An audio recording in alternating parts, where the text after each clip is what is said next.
Cap fact. Cap wonders if he should fight the Justice League. Okay, that's a little clickbaity because it wasn't actually the Justice League. It's a group called the Squadron Supreme, which is a group that Marvel created to specifically be parodies or alternates of the Justice League. So you have people like Hyperion, who's from another planet, and he's super strong, fast, can fly, yada, yada, yada. You have Nighthawk, who's a rich billionaire who has no superpowers, but dresses up like a flying creature to fight crime. You get the idea. Now, whether this group is good or evil depends largely on the story. They are often used as antagonists, but then there have been other retcons saying like, oh, they're actually good guys, there was mind control.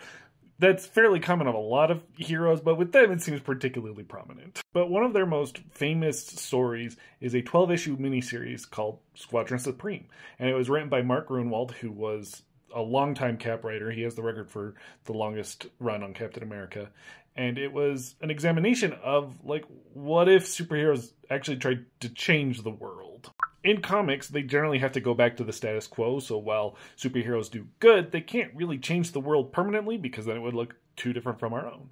But since the Squadron Supreme was in an alternate universe from the main Marvel storyline, then Mark Gruenwald was able to take these characters and say, what if they actually just focus completely on changing the world for good? But the way they did this was by taking over the world, basically. Like, they said that if they didn't make all the improvements they needed to in a year, they would step down, yada, yada, yada. But, like, they took over the world. It's a really interesting story and kind of a critique on superheroes in general. But we're not going to focus on that. Maybe I'll make a video another time, since it's not super Cap related.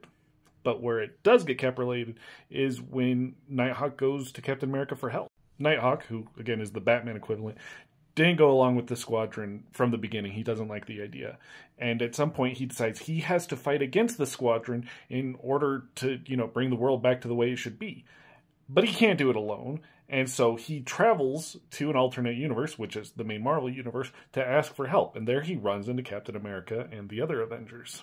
And the Avengers are unsure if they should help. Like, they even say, we don't get involved in the affairs of other countries unless we're asked. So do we really have any right to interfere with another world's politics?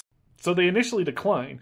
But then in helping Nighthawk find other allies, at the end, Cap agrees to go help.